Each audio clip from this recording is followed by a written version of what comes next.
बिस्मिल्लाहिर्रहमानिर्रहीम। अस्सलामुअलैकुम। मकतब टीवी देखने वालों को राव कमर रिजवान नई वीडियो में खुशामदीद कहता है।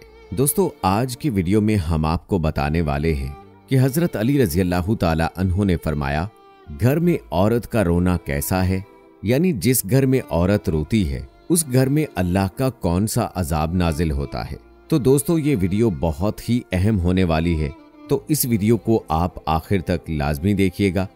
और अगर आपने अभी तक हमारा चैनल मकतब टीवी सब्सक्राइब नहीं किया है तो अभी सब्सक्राइब कर लें।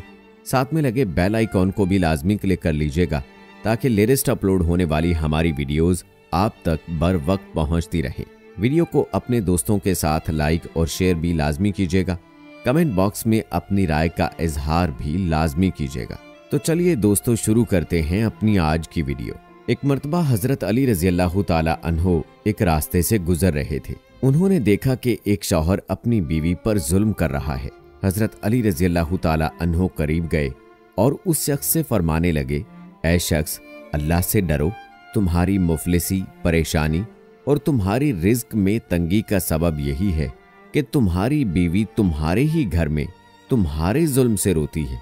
जिस घर में औरतें रोती हैं उस घर में रिज्क के फरिश्ते नहीं आते और यूं उस घर में रहने वाले मर्द की रिज्क की राहें तंग होने लगती हैं और यूं वो घर, वो शख्स परेशानी और मुफलिसी में गिरफ्तार हो जाता है। याद रखना कि अल्लाह ताला ने औलाद मर्द की तकदीर और रोजी औरत की तकदीर में लिखी है। अगर तुम ये चाहते हो कि तुम्हारी रिज्क में फरावानी हो, इज्जत, शोहरत, दौलत दिन ब दिन बढ़ती जाए, तो अपने घर में औरतों का ख्याल रखो, उन्हें खुश रखो।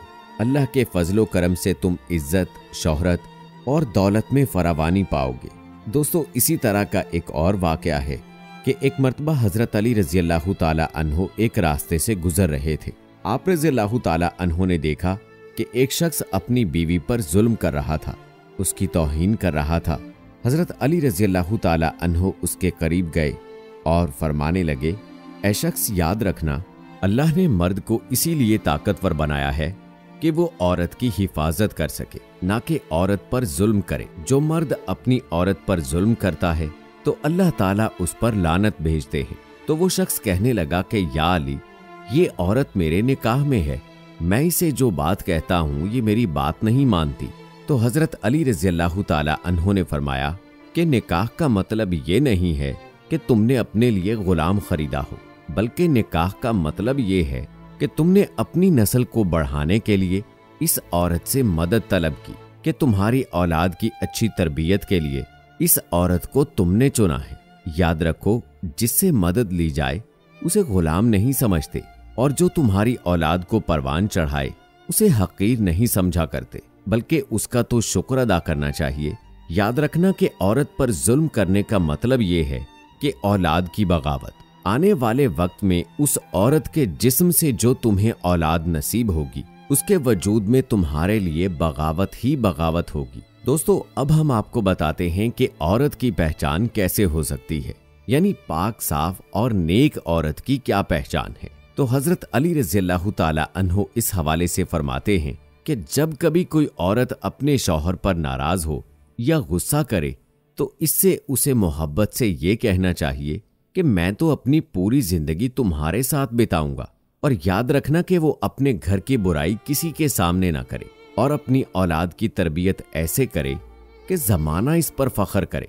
याद रखना, इन तमाम तर खूबियों की मालिक एक नेक औरत है, यानी जिन औरतों में ये खूबियां होंगी वो नेक औरत होगी और क़यामत में भी अल्लाह ताला उसे सुकून इनायत फरमाएगा। दोस्तों, इस रिवायत के अलावा कुरान पाक और हदीस मुबारका में पाक औरत की खूबियां बयान की गई हैं। यहाँ हम आपके लिए नेक बीवी की मुख्तसर खूबियां बयान करते हैं। तमाम लड़कियां ये बात याद रखें कि जब भी नेक औरत की खूबियों की बात होगी तो शौहर की फर्मा बरदारी सरे फहरिस्त होगी। नेक औरतें वो हैं जो फर्मा बरदार हैं और अपने शौहर की गैर मौजूदगी में अपने माल की हिफाजत और अपनी आबरू की हिफाजत करने वाली हूँ। नबी करीम सल्लल्लाहु अलैहि वसल्लम से पूछा गया, सबसे बेहतरीन औरत कौन सी है? तो आप सल्लल्लाहु अलैहि वसल्लम ने फरमाया, वो औरत के जब उसे शौहर देखे तो वो खुश हो जाए और शौहर जब उसे हुक्म दे तो उसकी फर्माबरदारी करे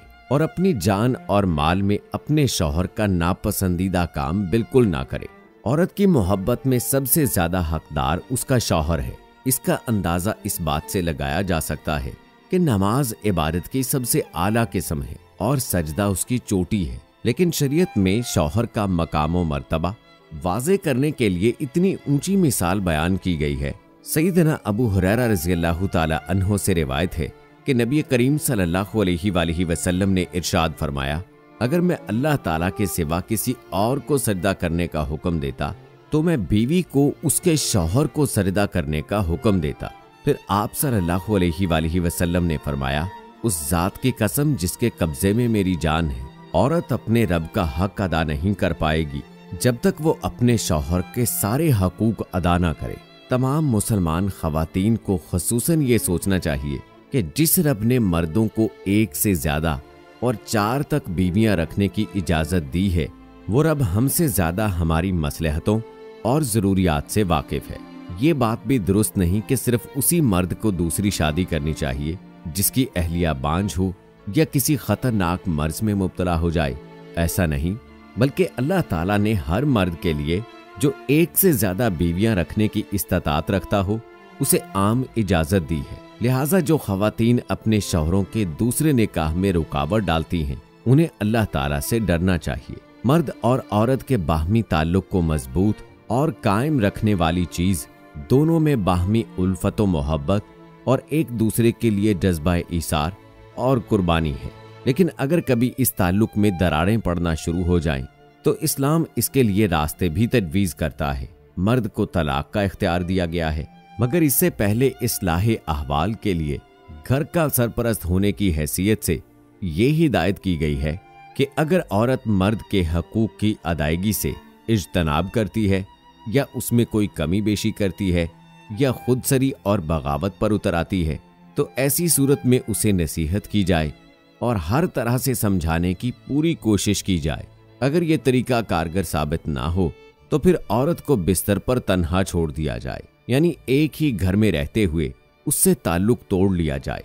यकीनन अल्लाह ताला की जात ने जो तरकीब बताई हैं, इनमें हमारे लिए बड़े ही फायदे हैं। अगर ये नुस्खा भी कारगर साबित ना हो तो फिर हल्की मार मारने की इजाजत दी गई है, लेकिन चेहरे पर मारना सख्ती से मना है। लेकिन ऐसी जरब जिससे हड्डी टूट जाए या जख्म आ जाए, उसकी भी ममानियत है।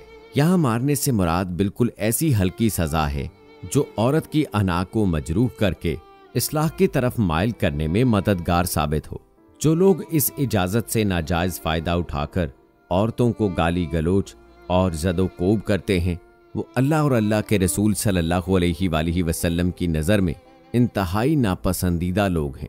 एक हदीस मुबारका का मफहूम कुछ यूं है कि तुम में से जो लोग अपनी बीवियों को मारते हैं वो हरगिज अच्छे लोग नहीं। आखिरी चीज जिसकी हिदायत इसके बाद की गई है वो ये है कि मर्द और औरत दोनों की तरफ से मुनसिफ मुकर्रर किए जाएं, जो अल्लाह ताला के खौफ के साथ दोनों फरीकों के दलाइल सुनने के बाद हक और इंसाफ के मुताबिक फैसला हो जाए।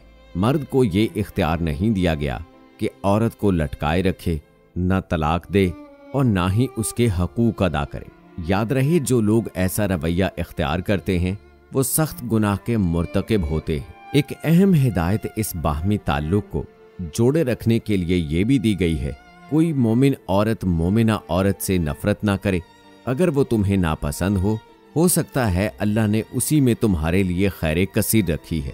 हदीस मुबारका में ये रहनुमाई मिलती है कि अगर तुम्हें किसी औरत की कोई बात नापसंद हो तो उसे माफ कर दो, दरगुजर कर दो। कोई दूसरी पसंदीदा सिफ्त भी तो उसमें हो सकती है। मर्द और औरत दोनों को ये बात समझनी चाहिए कि कोई भी इंसान जो है वो कामिल नहीं हो सकता। इंसान खता का पुतला है। बाज मर्द हजरात औरतों की कमजोरियों पर तो खूब नजर रखते हैं, मगर अपनी स्याहकारियों को नजरअंदाज कर देते हैं। ये भी सख्त नापसंदीदा अमल है। इसलिए हर तरह से औरतों का ख्याल करें और औरतों को भी चाहिए कि अपने शौहर का हर हाल में ख्याल रखें। उम्मीद है दोस्तों कि हमारी आज की ये वीडियो आपको पसंद आई होगी। इस वीडियो की पसंदीदगी के इजहार के लिए इसको लाइक करें, शेयर करें अपने दोस्तों के साथ। मुझे अगली वीडियो तक इजाजत दें। फी अमानिल्लाह।